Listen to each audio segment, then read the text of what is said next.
Good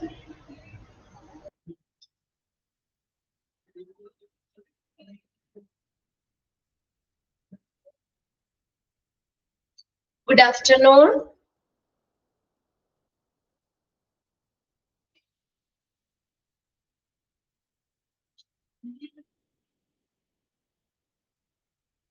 Okay, almost 12 പേരായിട്ടുള്ള അല്ലേ? Aditya, okay. നമ്മളെ കഴിഞ്ഞ ക്ലാസ്സിൽ ഇവിടെ വരെയായിരുന്നു നമ്മൾ പറഞ്ഞു നിർത്തിയത് ഹോസ്പിറ്റൽ അഡ്മിനിസ്ട്രേഷൻ, അവിടെ സ്കിൽസ്, അഡ്മിനിസ്ട്രേറ്ററിന്റെ അഡ്മിനിസ്ട്രേറ്റീവ് റോൾസ്, സ്കിൽസ് അല്ലെ, skills needed, technical skills, human skills, conceptual skills, അതുവരെയല്ലേ നമ്മൾ പറഞ്ഞു നിർത്തിയത്. നെക്സ്റ്റ് നോക്കിയേ, ഹോസ്പിറ്റൽ അഡ്മിനിസ്ട്രേഷൻ. എന്താണ് ഒരു ഹോസ്പിറ്റൽ അഡ്മിനിസ്ട്രേഷൻ എന്ന് പറയുന്നത്? Hospital administration is all about running the department in a smooth manner. എന്താണ് ശരിക്കും ഒരു ഹോസ്പിറ്റൽ അഡ്മിനിസ്ട്രേഷൻ? എന്താണ്? is all about running the department in a smooth manner. സുഗമമായ രീതിയിൽ ഡിപ്പാർട്ട്മെന്റ് നടത്തിക്കൊണ്ടു പോകുക. ഹോസ്പിറ്റലിലെ എല്ലാ ഡിപ്പാർട്ട്മെന്റും സുഗമമായ രീതിയിൽ പ്രവർത്തിപ്പിക്കുക അല്ലെ? അതാണ് ഒരു ഹോസ്പിറ്റൽ അഡ്മിനിസ്ട്രേഷൻ അല്ലെങ്കിൽ ഹോസ്പിറ്റലിന്റെ ഒരു ഭരണം എന്ന് പറയുന്നത്. Administration is all about running the department in a smooth manner. Although some roles may involve direct patient care. ഈ റോളുകളിൽ, അതായത് ഹോസ്പിറ്റൽ അഡ്മിനിസ്ട്രേറ്റർ എന്ന റോളുകളിൽ നേരിട്ടുള്ള പേഷ്യൻസ് കെയർ ഉൾപ്പെടാമെങ്കിലും many hospital administrator maintain little to no patient contact. അതായത് hospital അഡ്മിനിസ്ട്രേറ്ററിന്റെ റോളില് നേരിട്ടുള്ള patient care ഉൾപ്പെടാമെങ്കിലും മിക്ക hospital അഡ്മിനിസ്ട്രേറ്റർമാരും പേഷ്യൻസുമായിട്ട് വളരെ കുറച്ച് സമ്പർക്കേ പുലർത്തുന്നുള്ളൂ. എന്താണ്? അവര് ഡയറക്റ്റ് പേഷ്യന്റ് കെയറുമായിട്ട് അധികം ഇതില്ല. ഹോസ്പിറ്റൽ അഡ്മിനിസ്ട്രേറ്റർ നേരിട്ട് അധികം ബന്ധമൊന്നും പേഷ്യൻസുമായിട്ട് ഇല്ല, മെയിൻറ്റെയിൻ ചെയ്യുന്നില്ല. അവര് എന്ത് ചെയ്യുന്നേ? they may have a variety of responsibilities. അവർക്ക് ഒരുപാട് ഉത്തരവാദിത്തങ്ങളുണ്ട് അല്ലെ? ഇപ്പൊ പേഷ്യൻസിന് ആവശ്യമായിട്ടുള്ള കാര്യങ്ങളൊക്കെ നടത്തി കൊടുക്കുക, ചെയ്യാറാക്കുക അല്ലെ? അതൊക്കെയാണ് നമ്മൾ പറയുന്നത്. അല്ലാതെ നേരിട്ട് ഇപ്പൊ ഡോക്ടറും പേഷ്യന്റും അവര് നേരിട്ടൊരു ഡോക്ടർ നേരിട്ട് പേഷ്യന്റിനെ നോക്കുന്നു, അത് ഡയറക്റ്റ് പേഷ്യന്റ് കോണ്ടാക്ട് ആണ്, കെയർ ആണ്. പക്ഷെ എന്നാൽ അതുപോലെ ഹോസ്പിറ്റൽ അഡ്മിനിസ്ട്രേറ്റർമാര് പേഷ്യൻസുമായിട്ട് നേരിട്ട് വളരെ കുറച്ച് സമ്പർക്കേ പുലർത്തുന്നുള്ളൂ. അവർക്ക് ധാരാളം റെസ്പോൺസിബിലിറ്റീസ് ഉണ്ട്. ഏതൊക്കെയാണെന്നൊക്കെ? Like managing finance, ensuring the department means regulatory needs and hiring. Hire ചെയ്യാന്ന് വെച്ചാൽ എന്താ? നിയമിക്കുക. Hiring high quality staff. ഒന്ന് അണ്ടർലൈൻ ചെയ്തോട്ടോ, റെസ്പോൺസിബിലിറ്റീസ് ഏതൊക്കെയാണെന്നുള്ളത്. ഫസ്റ്റ് സെന്റൻസ് ഒന്ന് അണ്ടർലൈൻ ചെയ്തിട്ടേ. Then ഈ സെന്റൻസ് നോക്കിയേ, hospital administrator have variety of responsibilities. ഏതൊക്കെയാണ്? അപ്പൊ which of the following is included in responsibilities of hospital administrator? എന്തൊക്കെയാണ് വന്നത്? മാനേജിങ് ഫിനാൻസ്, ഫിനാൻസ് കാര്യങ്ങൾ മാനേജ് ചെയ്യുക. എൻഷുറിംഗ്, എൻഷുർ ചെയ്യാന്ന് വെച്ചാൽ ഉറപ്പുവരുത്തുക. The department means regulatory needs. ഡിപ്പാർട്ട്മെന്റിന്റെ ആവശ്യങ്ങള്, നിയന്ത്രിത കാര്യങ്ങള്, ഇതെല്ലാനും ഉറപ്പുവരുത്തുക. പിന്നെ ഹൈ ക്വാളിറ്റിയിലുള്ള സ്റ്റാഫിനെ നിയമിക്കുക. Hiring high quality staff. This professional can find work in a variety of healthcare organization. ഈ പ്രൊഫഷണൽസിന് നമുക്ക് പലതരത്തിലുള്ള ഹെൽത്ത് കെയർ ഓർഗനൈസേഷനിൽ ജോലി കണ്ടെത്താൻ പറ്റും. വിച്ച് കൺസിസ്റ്റ് ഓഫ് ഹോസ്പിറ്റലുകളില്, ക്ലിനിക്കില്, കോർപ്പറേഷൻസ് ആൻഡ് ഗവൺമെന്റ് ഏജൻസിയിലൊക്കെ ഇവർക്ക് എന്ത് ചെയ്യാൻ പറ്റും? ജോലി കണ്ടെത്താൻ പറ്റും. This professional can find work in variety of healthcare organization. പലതരത്തിലുള്ള ഹെൽത്ത് കെയർ ഓർഗനൈസേഷനിൽ ജോലി കണ്ടെത്താൻ പറ്റും. വിച്ച് കൺസിസ്റ്റ് ഓഫ്, എവിടെയൊക്കെ? ഹോസ്പിറ്റലുകളിൽ വർക്ക് ചെയ്യാം, ക്ലിനിക്കുകളില്, കോർപ്പറേഷൻസ് ആൻഡ് ഗവൺമെന്റ് ഏജൻസീസിലൊക്കെ ഇവർക്ക് വർക്ക് ചെയ്യാം. അതിനകത്ത് റെസ്പോൺസിബിലിറ്റീസ് ഒന്ന് അണ്ടർലൈൻ ചെയ്യാം. ഫസ്റ്റ് സെന്റൻസും അണ്ടർലൈൻ ചെയ്യാം. Hospital administrators coordinate all the department within a healthcare facility. ഒരു ഹെൽത്ത് കെയർ ഫെസിലിറ്റിയിലെ എല്ലാ ഡിപ്പാർട്ട്മെന്റിനെയും ഏകോപിപ്പിക്കുക എന്നുള്ളത് ആർക്കുടെ ഡ്യൂട്ടിയാണ്? ഹോസ്പിറ്റൽ അഡ്മിനിസ്ട്രേറ്റർ ആണ് കോർഡിനേറ്റ് ഏകോപിപ്പിക്കുന്നത്. ടു മേക്ക് ഷുവർ ദാറ്റ് അദ്ദേഹം എന്ത് ചെയ്യുന്നു? That they function as all, മൊത്തത്തില് അതിന്റെ ഫങ്ഷൻസ് എല്ലാം കറക്റ്റ് ആണ് എന്നുള്ളത് ഉറപ്പുവരുത്തുന്നു. അതുപോലെ തന്നെ ഹെൽത്ത് കെയർ ഫെസിലിറ്റിയിലെ എല്ലാ ഡിപ്പാർട്ട്മെന്റിനെയും എന്ത് ചെയ്യുന്നു? കോർഡിനേറ്റ് ചെയ്യുന്നു. ഒന്ന് അണ്ടർലൈൻ ചെയ്തോളണം കേട്ടോ. Hospital administrators coordinate all the department within a health care facility. ഒരു ഹെൽത്ത് കെയർ ഫെസിലിറ്റിയിലെ എല്ലാ ഡിപ്പാർട്ട്മെന്റിനെയും കോർഡിനേറ്റ് ചെയ്യുന്നു. എന്തിനു വേണ്ടി? To make sure that the function as a whole, മൊത്തത്തില് അവിടുത്തെ പ്രവർത്തനങ്ങൾ നടത്തുക അല്ലെ. മൊത്തത്തില് എല്ലാ ഡിപ്പാർട്ട്മെന്റിലും സുഗമമായ പ്രവർത്തനങ്ങൾ ഉറപ്പുവരുത്തുന്നതിന് വേണ്ടിയിട്ട് എല്ലാ ഡിപ്പാർട്ട്മെന്റിനെയും ഏകോപിപ്പിക്കുക. പ്രൊഫഷ്യൻസി, അവർക്കുടെ പ്രാവീണ്യം ആവശ്യമാണെന്ന്. എന്തിനൊക്കെ? ഈസ് നീഡ് ടു എക്സിക്യൂട്ട് ചെയ്യുക, നിർവഹിക്കുക, പ്ലാൻ ചെയ്യുക, ആസൂത്രണം ചെയ്യുക, ഓർഗനൈസ് ചെയ്യുക എന്ന് വെച്ചാൽ സംഘടിപ്പിക്കുക, ഡയറക്ട് ചെയ്യുക, മോണിറ്റർ ചെയ്യുക, ഇതിനൊക്കെ and the outcome of medical and health service. അപ്പൊ ഇതിനെല്ലാത്തിനും എന്ത് വേണം? അവർക്കിടെ ഹോസ്പിറ്റൽ അഡ്മിനിസ്ട്രേറ്ററിന്റെ പ്രാവീണ്യം ആവശ്യമാണ്. Execute, plan, organize, direct and monitor outcomes of medical and health service. Medical health service outcome അത് മോണിറ്റർ ചെയ്യാൻ, ഡയറക്റ്റ് ചെയ്യാൻ, ഓർഗനൈസ് ചെയ്യാൻ, പ്ലാൻ ചെയ്യാൻ, എക്സിക്യൂട്ട് ചെയ്യാൻ ഇവർക്കുടെ പ്രാവീണ്യം ആവശ്യമാണ്. The roles of the hospital administrator differ from one institution to next. ഒരു ഇൻസ്റ്റിറ്റ്യൂഷനിൽ നിന്ന് മറ്റു ഇൻസ്റ്റിറ്റ്യൂഷനിലേക്ക് ആകുമ്പോഴേക്ക് അവർക്കുടെ റോൾസിൽ എന്താണ് കുറച്ച് വ്യത്യാസങ്ങൾ ഉണ്ടാവുന്നത്. The role of the hospital administrator differ from one institution to next. Then the duties most often include അവരുടെ ഡ്യൂട്ടീസിൽ ഉൾപ്പെടുന്നത് എന്തെല്ലാം? ആ പോയിന്റ്സുകൾ ഒന്ന് നോട്ട് ചെയ്യണം കേട്ടോ. ഹോസ്പിറ്റൽ അഡ്മിനിസ്ട്രേറ്റർ ഫസ്റ്റ് സെന്റൻസ് ആ പാരഗ്രാഫിന്റെ അണ്ടർലൈൻ ചെയ്യുക. പിന്നെ അവരുടെ ഡ്യൂട്ടീസിൽ വരുന്നതാണ് കേട്ടോ. അപ്പൊ അതിനകത്ത് ഇൻക്ലൂഡ് ചെയ്യുന്നത് ഏതെന്നോ ഇൻക്ലൂഡ് ചെയ്യാത്തത് ഏതെന്നൊക്കെ ചോദിക്കാം. ഡ്യൂട്ടീസ് ഒന്ന് നോക്കി വെക്കാം. ഒന്നാമത്തെ നോക്കിയേ, serving as contact among governing board, medical staff and department heads. ഒന്നാമത്തെ എന്താണ്? ഈ നമ്മുടെ നിയന്ത്രണ ബോർഡുകള്, മെഡിക്കൽ സ്റ്റാഫ്, ഡിപ്പാർട്ട്മെന്റ് ഹെഡ് എന്നിവർക്കിടയിൽ സമ്പർക്കം പുലർത്തുക. പക്ഷെ ഇവരുമായിട്ടൊക്കെ നല്ലൊരു കോണ്ടാക്ട് എപ്പോഴും ഹോസ്പിറ്റൽ അഡ്മിനിസ്ട്രേറ്റർമാരും കീപ്പ് ചെയ്യണം. സെർവിങ് ആസ് കോണ്ടാക്ട് എമംഗ് ആരുടെ ഇടയില്? Governing board, medical staff, department head എന്നിവരുമായിട്ട് നല്ല സമ്പർക്കം പുലർത്തുക. റിക്രൂട്ടിംഗ് ചെയ്യുക, ഹയറിംഗ് നിയമിക്കുക, and assessing nurses, doctors and assistant administrator. നേഴ്സിനെ, ഡോക്ടറിനെ, അസിസ്റ്റന്റ് അഡ്മിനിസ്ട്രേറ്ററെയൊക്കെ റിക്രൂട്ട് ചെയ്യുകയും അവരെ നിയമിക്കുകയും ചെയ്യുക. Hiring. Then organizing, directing, controlling and coordinating services as directed by the hospital board. ഇങ്ങനെ ഹോസ്പിറ്റൽ ബോർഡ് നിർദ്ദേശിച്ച പ്രകാരം സർവീസിനെ ഓർഗനൈസ് ചെയ്യുക, എല്ലാ കാര്യങ്ങളും ഓർഗനൈസ് ചെയ്യുക, അതിനെ ഡയറക്റ്റ് ചെയ്യുക, കൺട്രോൾ ചെയ്യുക, കോർഡിനേറ്റ് ചെയ്യുക. ഹോസ്പിറ്റൽ ബോർഡ് നിർദ്ദേശിച്ച പ്രകാരം എല്ലാ സർവീസിനെയും ഓർഗനൈസ് ചെയ്യുക, ഡയറക്റ്റ് ചെയ്യുക, കൺട്രോൾ ചെയ്യുക, കോർഡിനേറ്റ് ചെയ്യുക, ഏകോപിപ്പിക്കുക. Then supervising the criterion and implementation of programs and policies for patient service, quality assurance, public relation outreach and department activities. ഇനി നോക്കിയേ, ആ പേഷ്യൻസിന്റെ സർവീസ്, അതിന്റെ ആ സർവീസിന്റെ ആ ഗുണനിലവാരത്തിനൊക്കെ വേണ്ടിയിട്ട് അതിന് വേണ്ടിയിട്ടുള്ള പ്രോഗ്രാംസും പോളിസികളും ഇംപ്ലിമെന്റ് ചെയ്യാന്ന് വെച്ചാൽ നടപ്പിലാക്കുക.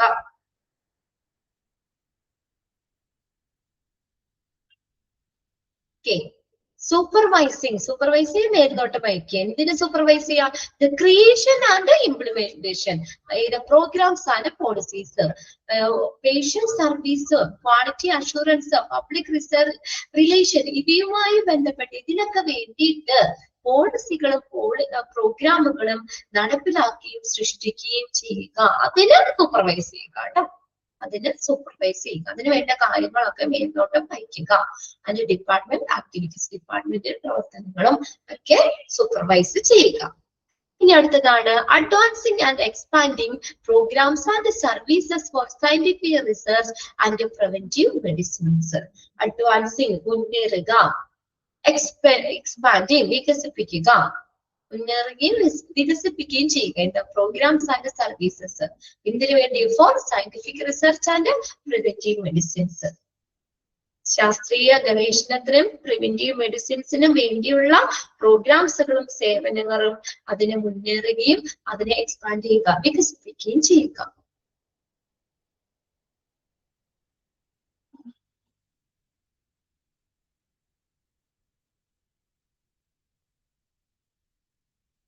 ഓക്കെ ആണോ നോക്കിയേ? പോയിന്റ്സുകളൊന്ന് പെട്ടെന്ന് വായിച്ചു നോക്കിയേ.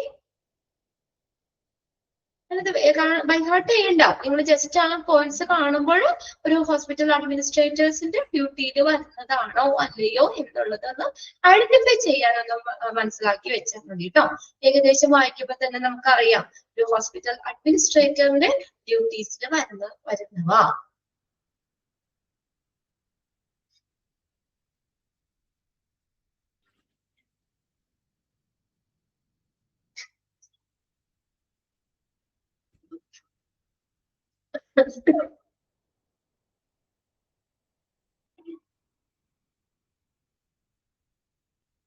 ഓക്കെ, പോയിന്റ്സുകൾ ഓക്കെ ആണോ?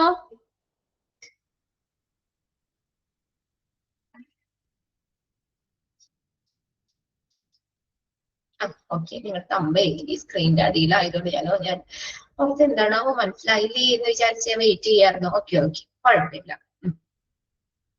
ഇനി അടുത്തത് നോക്കി, ഇനി ഹോസ്പിറ്റൽ അഡ്മിനിസ്ട്രേറ്റർമാരെ എങ്കിലും നിലനിൽക്കണം നോക്കി. Hospital administrator have to stay current on laws, any laws and regulations that affect the healthcare or hospital industry. ഒരു ഹെൽത്ത് കെയറിനെയോ അല്ലെങ്കിൽ ഹോസ്പിറ്റൽ ഇൻഡസ്ട്രി അതിനെ അഫക്ട് ചെയ്യുന്ന ലോസ് ആൻഡ് റെഗുലേഷൻസിൽ നിലനിൽക്കുന്നതായിരിക്കണം hospital അഡ്മിനിസ്ട്രേറ്റർമാര്.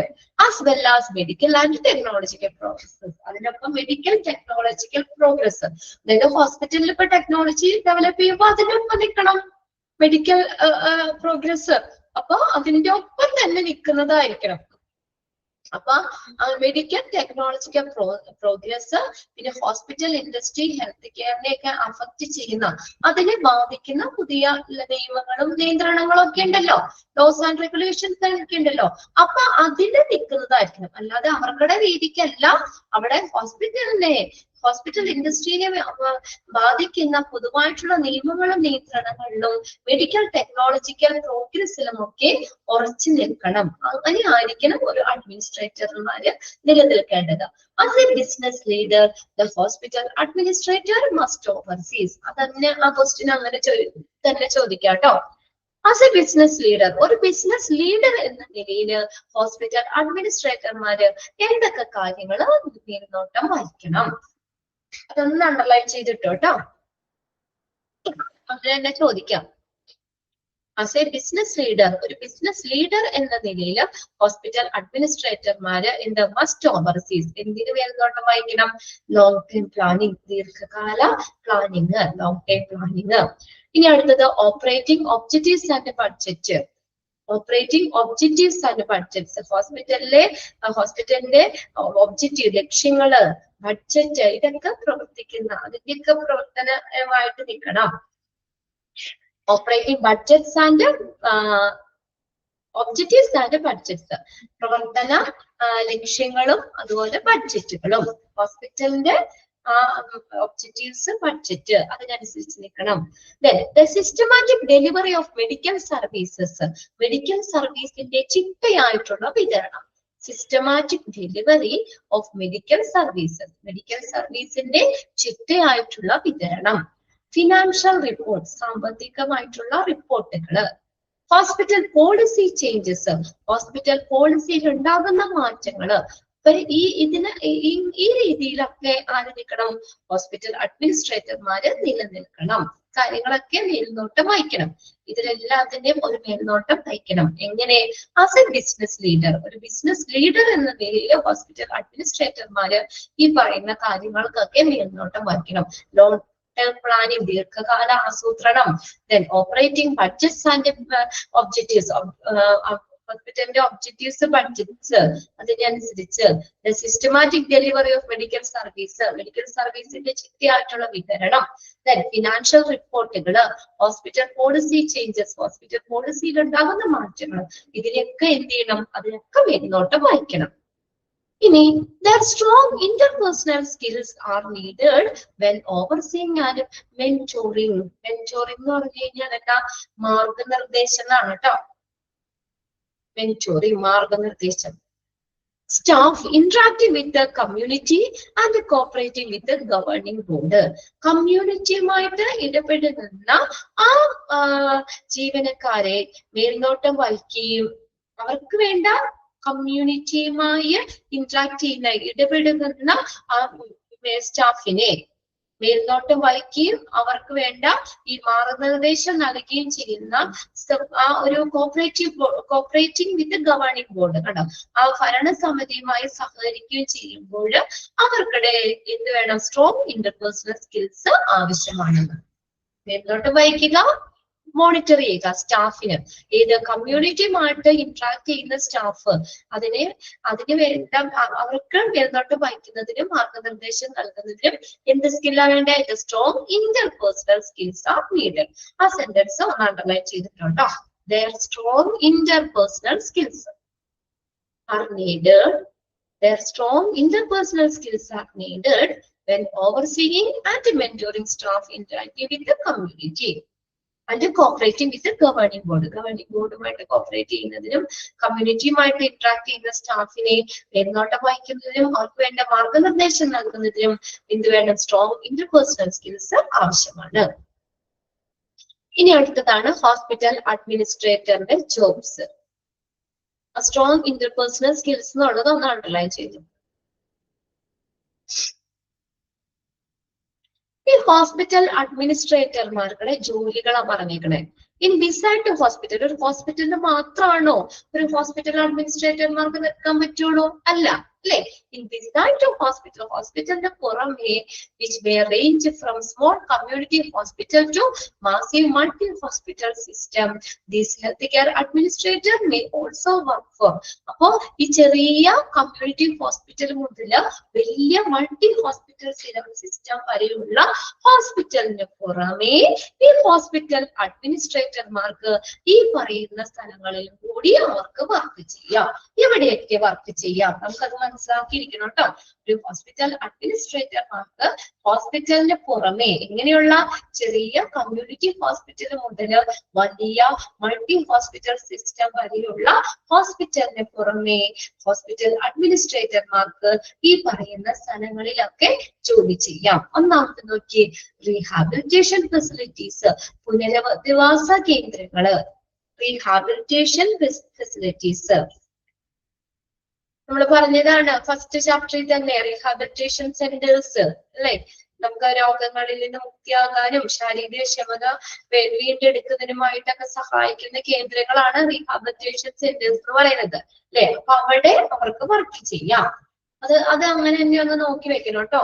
Beside the hospital, the healthcare administrator may also work for dash. ഹോസ്പിറ്റലിന് പുറമെ അവർക്ക് എവിടെയൊക്കെ വർക്ക് ചെയ്യാം? റീഹാബിലിറ്റേഷൻ ഫെസിലിറ്റീസിൽ വർക്ക് ചെയ്യാം. Then ambulatory care centers. Ambulatory care centers എന്ന് പറഞ്ഞാൽ എന്താ?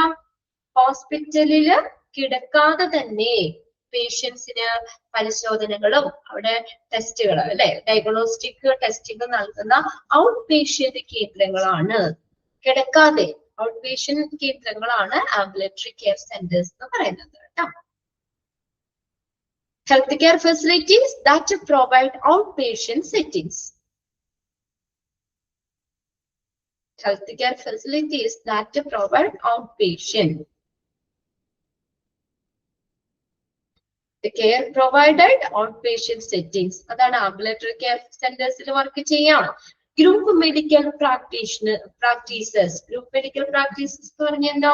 ഒരു കൂട്ടം പല ഡോക്ടർമാര് അല്ലെ, പല പ്രൊഫഷണൽസ് ഒക്കെ ഒരുമിച്ച് വർക്ക് ചെയ്യുന്ന ആ ഒരു ചികിത്സാ രീതിയാണ് ഗ്രൂപ്പ് മെഡിക്കൽ പ്രാക്ടീസ്. അവിടെ വർക്ക് ചെയ്യാം. ഹോസ്പിറ്റൽ സെന്റേഴ്സിൽ വർക്ക് ചെയ്യാം. ട്രീറ്റ്മെന്റ് പ്ലസ് എന്റർടൈൻമെന്റ് ഹോസ്പിറ്റൽ സെന്റേഴ്സിൽ വർക്ക് ചെയ്യാം. ദെൻ ഔട്ട് പേഷ്യന്റ് കെയർ ഫെസിലിറ്റീസിൽ വർക്ക് ചെയ്യാം. നമുക്കറിയാം കിടക്കാതെ അല്ലെ, ഔട്ട് പേഷ്യന്റ് ആണ്, വരുന്നു മരുന്ന് മേടിക്കുന്നു പോകുന്നു, അത്രേ ഉള്ളൂ. ചികിത്സ ആവശ്യമില്ലാത്ത പേഷ്യൻസിന് കൊടുക്കുന്ന പരിചരണം കൊടുക്കുന്ന സ്ഥലങ്ങളാണ് out patient care facilities. Out patient ആണ്, പേഷ്യന്റ് കിടക്കുന്നില്ല. അപ്പൊ അങ്ങനെയുള്ളടത്ത് വർക്ക് ചെയ്യാം. ഫിസിഷ്യൻ ഓഫീസ്, ഫിസിഷ്യന്റെ ഓഫീസിൽ വർക്ക് ചെയ്യാം. Residential care facilities, residential care ദീർഘകാലമായിട്ടുള്ള പരിചരണം ആവശ്യമുള്ള പേഷ്യൻസ് അല്ലെ, ആളുകള് താമസിച്ച് അവര് ചികിത്സ നേടുന്ന സ്ഥലമാണ് residential care facility. Residential care centres ഒക്കെ ഇല്ലേ, അവിടെ വർക്ക് ചെയ്യാം. ഹോം ഹെൽത്ത് കെയറിൽ വർക്ക് ചെയ്യാം. വീടുകളില് ഹോം ഹെൽത്ത് കെയർ. എന്താ ഹോം ഹെൽത്ത് കെയർ എന്ന് പറഞ്ഞാൽ അസുഖമായിട്ടൊക്കെ കിടക്കുന്ന പേഷ്യൻസ് ഇല്ലേ, അപ്പൊ അവർക്ക് അവരുടെ വീട്ടിൽ തന്നെ കൊടുക്കാൻ പറ്റുന്ന മെഡിക്കൽ സർവീസ് ആണ്, അങ്ങനെ കൊടുക്കുന്നതാണ്. അങ്ങനെ മെഡിക്കൽ സർവീസ് കൊടുക്കുന്നതാണ് ഹോം ഹെൽത്ത് കെയർ. അവിടെ വർക്ക് ചെയ്യാം. Managed care organisations, managed care organisation, insurance ഒക്കെ ഇല്ലേ, ആരോഗ്യ ഇൻഷുറൻസും ചികിത്സാ സൗകര്യങ്ങളും ഒക്കെ ഏകോപിപ്പിക്കുന്ന സംഘടനകൾ, അങ്ങനെയുള്ളിടത്തും വർക്ക് ചെയ്യാം. മാനേജ്ഡ് ഹെൽത്ത് കെയർ ഓർഗനൈസേഷൻസ്, അവിടെ ഹോസ്പിറ്റൽ അഡ്മിനിസ്ട്രേറ്റർമാർക്ക് വർക്ക് ചെയ്യാം. ഒന്ന് നോക്കി, മാനേജ്ഡ് ഹെൽത്ത് കെയർ സെന്റേഴ്സ് എന്ന് പറഞ്ഞാൽ നിയന്ത്രണ പരിചരണ സംഘടനകൾ. നിയന്ത്രണ പരിചരണ സംഘടനകള്. ഹോസ്പിറ്റലിന് പുറമെ ഒരു ഹോസ്പിറ്റൽ അഡ്മിനിസ്ട്രേറ്റർമാർക്ക് ഈ പറയുന്ന സ്ഥലങ്ങളിലൊക്കെ വർക്ക് ചെയ്യാം. ഓക്കെ ആണോ നോക്കി? റീഹാബിലിറ്റേഷൻ ഫെസിലിറ്റീസില്, ആംബുലറ്ററി കെയർ സെന്റേഴ്സില്, group medical practices, hospital centres, out patient care ഫെസിലിറ്റീസില്, ഫിസിഷ്യൻ ഓഫീസസില്, residential care facilities, home health കെയറില്, managed care organisations.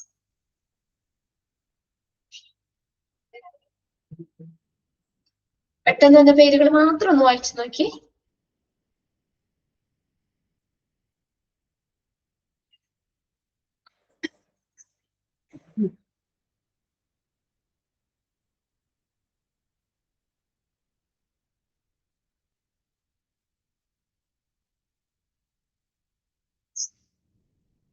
Okay, just ഒന്ന് നോക്കിയാൽ മതി കേട്ടോ. ഇവിടെയൊക്കെ വർക്ക് ചെയ്യാവുന്ന പേരുകൾ മാത്രം ഒന്ന് നോക്കി വെച്ചാൽ മതി.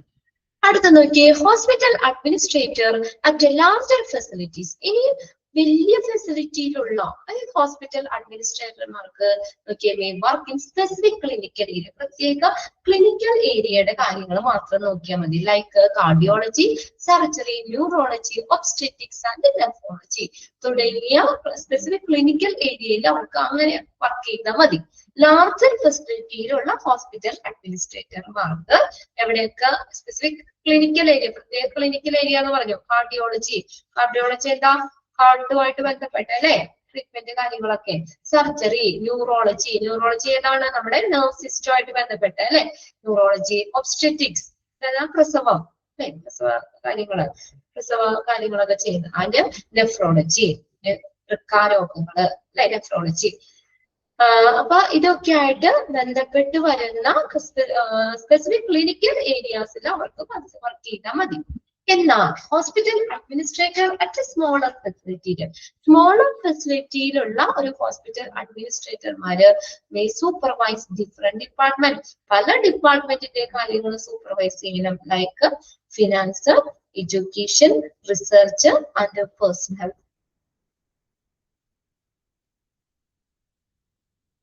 എന്ന് പറഞ്ഞ സ്റ്റാഫ് ആണ് കേട്ടോ. അപ്പൊ അങ്ങനെയുള്ള എല്ലാ കാര്യങ്ങളും അവര് ഫെസിലിറ്റി മേൽനോട്ടം വഹിക്കണം. സ്മോളർ ഫെസിലിറ്റിയിലുള്ളതാണെങ്കിൽ അങ്ങനെയുള്ള അഡ്മിനിസ്ട്രേറ്റർമാർക്ക് ഫിനാൻസ് കാര്യങ്ങൾ മാനേജ് ചെയ്യണം, ഡിഫറെന്റ് ഡിപ്പാർട്ട്മെന്റിനെ സൂപ്പർവൈസ് ചെയ്യണം അല്ലെ. Finance, education, research and personal എന്ന് പറഞ്ഞ സ്റ്റാഫ് ആണ് കേട്ടോ. സ്റ്റാഫ് ഇങ്ങനെയുള്ള എല്ലാത്തിനെയും എന്ത് ചെയ്യണം, സൂപ്പർവൈസ് ചെയ്യണം. ഇനി ഇവിടെയും അതുപോലെ നോക്കിയേ, just a few of the titles hospital administrator may possess include. ഒരു ഹോസ്പിറ്റൽ അഡ്മിനിസ്ട്രേറ്റർമാര് അവർക്ക് ഏതൊക്കെ പൊസിഷൻസ് നിർവഹിക്കാം. ഒരു ഹോസ്പിറ്റൽ അഡ്മിനിസ്ട്രേറ്റർക്ക് ഏതെല്ലാം പൊസിഷൻസ് നിർവഹിക്കാം? Hospital administrator may possess include. അപ്പൊ ഹോസ്പിറ്റൽ അഡ്മിനിസ്ട്രേറ്റർമാർക്ക് ഏതെല്ലാം പൊസിഷൻ നിർവഹിക്കാം? അപ്പൊ എവിടെയൊക്കെ നിൽക്കാം, ഏതൊക്കെ പൊസിഷൻ ആണ് അവർക്ക് ചെയ്യാൻ പറ്റുന്നത്? അപ്പൊ അതിൽ ആദ്യത്തെ മൂന്നിടത്തിന്റെയും നിങ്ങൾ എക്സ്പാൻഡഡ് ഫോം ഒന്ന് നോക്കി വെക്കണം കേട്ടോ. President or chief executive officer, ആ ഒരു പൊസിഷൻ നിർവഹിക്കാം. പ്രസിഡന്റ് അല്ലെങ്കിൽ ചീഫ് എക്സിക്യൂട്ടീവ് ഓഫീസർ ആ പൊസിഷൻ നിർവഹിക്കാം. Chief operating officer, chief operating officer ആ പൊസിഷൻ നിർവഹിക്കാം. Chief financial officer, chief financial officer ആ പൊസിഷൻ നിർവഹിക്കാം. President or chief executive officer, chief operating officer, chief financial officer എന്നുള്ള positions ഒക്കെ അവർക്ക് നിർവഹിക്കാം.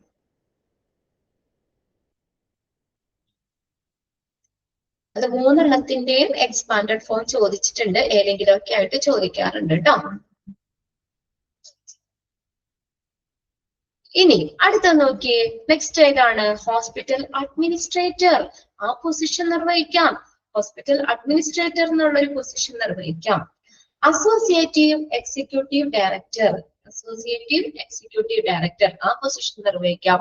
Director of human resource, recruitment specialist, vice president of quality, hospital operations administrator, complaints educator, director of nursing, director of clinical operations, assistant director of finance, director of population health, director of population health, director of patient care services. അപ്പൊ അടുത്ത point ആയിട്ട് നിങ്ങൾ അന്ന് എഴുതിയാൽ മതി കേട്ടോ. അത് director of patient care services, അത് അടുത്ത പോയിന്റ് ആയിട്ട് നിങ്ങളുടെ ടെക്സ്റ്റിൽ അങ്ങനെയാണോ കൊടുത്തേക്കുന്നത്, ഒരുമിച്ചാണോ നോക്കിയേ. ഡയറക്ടർ ഓഫ് പോപ്പുലേഷൻ ഹെൽത്ത്, അടുത്തായിട്ട് director of patient care service, ഇതടുത്ത് ഇതിലേക്ക് എഴുതിയാൽ മതി അടുത്ത പോയിന്റ് ആയിട്ട്. അപ്പൊ ഈ പറയുന്ന പൊസിഷൻസ് എല്ലാം നിർവഹിക്കാം. ഓക്കെ, ഏതൊക്കെയാണെന്ന് വായിച്ചു നോക്കി. ആദ്യത്തെ മൂന്നെണ്ണത്തിന് നിങ്ങൾ അവിടെ എക്സ്പാൻഡഡ് ഫോം നോക്കണം കേട്ടോ. അത് അങ്ങനെ ചോദിച്ചിട്ടുണ്ട്, ഏതെങ്കിലും ചോദിക്കാറുണ്ട് ഇതിന്ന്. Expand CEO, expand CFO, expand COO ഏതൊക്കെ പൊസിഷൻ നിർവഹിക്കാം. ജസ്റ്റ് ഒന്ന് വായിച്ചു വെച്ചത്, പേരുകൾ മാത്രം പഠിച്ചാൽ മതി. ഇനി എന്താണോ ഏതാണോ ഡീറ്റെയിലേക്ക് നമ്മൾ പോകുന്നില്ല കേട്ടോ. അപ്പോ ഹോസ്പിറ്റൽ അഡ്മിനിസ്ട്രേറ്റർമാർക്ക് ഈ പൊസിഷൻ നിർവഹിക്കാം. ഈ പൊസിഷൻസ് ഒക്കെ അവർക്ക് എടുക്കാം, നിർവഹിക്കാം.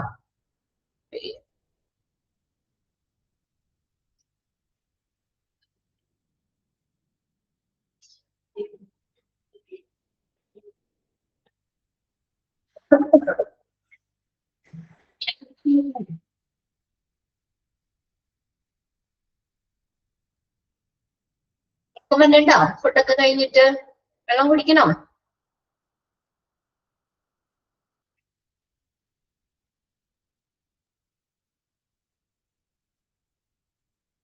ഏതാണ് മോളെ മാനിച്ചിട്ട്?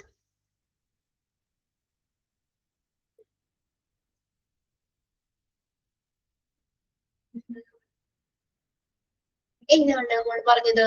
ഇതിപ്പോ നമ്മൾ ജസ്റ്റ് അത് ഏതൊക്കെ പൊസിഷൻ പോസ്റ്റ് ആണ് പറഞ്ഞേക്കുന്നത്, ഈ പൊസിഷൻസ് ഒക്കെ നിർവഹിക്കാന്ന് പറഞ്ഞേക്കുന്നത് കേട്ടോ. അപ്പൊ അതിനകത്ത് പ്രസിഡന്റ് ചീഫ് എക്സിക്യൂട്ടീവ് ഓഫീസർ ആ പൊസിഷനിലേക്കാം, chief operating officer, chief financial officer, hospital administrator എന്ന് പറഞ്ഞ position, associative executive director, then director of human resources, recruitment specialist, vice president of quality, hospital operations administrator. ഹോസ്പിറ്റലിലെ എല്ലാ പ്രവർത്തനങ്ങളും കാര്യങ്ങളൊക്കെ അഡ്മിനിസ്റ്റർ ചെയ്യുന്നത്. Complaints educator, ഇതിപ്പോ ഓരോന്നും ഞാൻ ഡീറ്റെയിൽ ആയിട്ട് പറയാത്തതാണ് കേട്ടോ. Compliance educator or compliance trainer എന്ന് പറയും, ആ ഒരു പോസ്റ്റ് നിർവഹിക്കാം അവർക്ക്. പിന്നെ അടുത്ത director of nursing, director of clinical operations, assistant director of finance, director of population health, director of patient care service. ഈ പോസ്റ്റുകളൊക്കെ അവർക്ക് നിർവഹിക്കാം. അത്രയും ആ മെയിൻ പോയിന്റ്സുകൾ മാത്രമേ നോക്കുന്നുള്ളൂ. ഇനിയിപ്പോ നിങ്ങൾക്ക് ഓരോന്നും എന്താ ഡീറ്റെയിൽ അറിയണമെങ്കിൽ നിങ്ങൾ ജസ്റ്റ് ഗൂഗിളിൽ ഒന്ന് കയറിയിട്ട് ഒന്ന് നോക്കിയാൽ മതി കേട്ടോ. ഇനിയിപ്പോ ഓരോന്നും എന്താ ഏതാന്നൊക്കെ പറയേണ്ട ആവശ്യമില്ല നമുക്ക്. പിന്നെ നിങ്ങൾക്ക് അത് എക്സ്ട്രാ നിങ്ങൾക്ക് അറിയണമെങ്കിൽ ജസ്റ്റ് ഒന്ന് ഗൂഗിളിൽ കയറി ഒന്ന് ഓരോന്നും ഒന്ന് അടിച്ചു കൊടുത്ത് നോക്കിയാൽ മതി. അപ്പൊ എന്ത് പോസ്റ്റ് ആണ്, എന്തൊക്കെയാണെന്നൊക്കെ ഉള്ളത് അതിന്റെ ഡീറ്റെയിൽ അറിയാൻ പറ്റും. ഇത് നമ്മൾ ഒരുപാട് ആവശ്യമില്ലാത്ത കാര്യങ്ങൾ വാരി വരച്ച് ഇപ്പൊ വേണമെങ്കിൽ ഓരോന്നും ഞാൻ പറഞ്ഞുതരാം, പക്ഷെ അതിന്റെ ആവശ്യമില്ല. നമുക്ക് ഒരുപാട് ലെങ്തി ആയിട്ട് പോയാലും നിങ്ങൾക്ക് ഒരുപാട് വാരി വരച്ച് പറഞ്ഞു കഴിഞ്ഞാൽ പഠിക്കാനും അത് പാടാണ്. പിന്നെ ഒരുപാട് അതിന്റെ ആവശ്യമില്ല. നമുക്ക് ലിമിറ്റഡ് ആയിട്ട് തന്നെ നമ്മൾ പഠിച്ചു പോകുന്നുള്ളൂ. എന്നുവെച്ചാൽ നമ്മൾ ഡീറ്റെയിൽ പഠിക്കേണ്ടത് പഠിക്കണം. ഇപ്പൊ ഇതിനകത്ത് നമുക്ക് ഈ ഒരു ഇതിന് എന്തായാലും നമുക്ക് നിങ്ങളുടെ ടെക്സ്റ്റിനെ ബേസ് ചെയ്ത് തന്നെ ക്വസ്റ്റ്യൻസ് ഉണ്ടാവുള്ളൂ.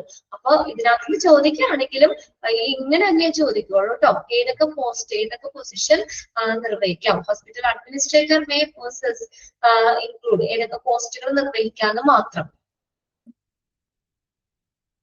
ഏതാ ജോബിന്റെ ലാസ്റ്റ് പോയിന്റ് ആണ് ചോദിച്ചത്.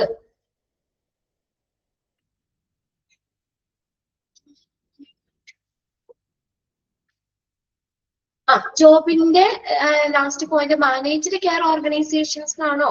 അത് ഞാൻ പറഞ്ഞത് നിയന്ത്രണ പരിചരണ സംഘടനകൾ എന്നാണ് മലയാളമായിട്ട് പറഞ്ഞത് കേട്ടോ.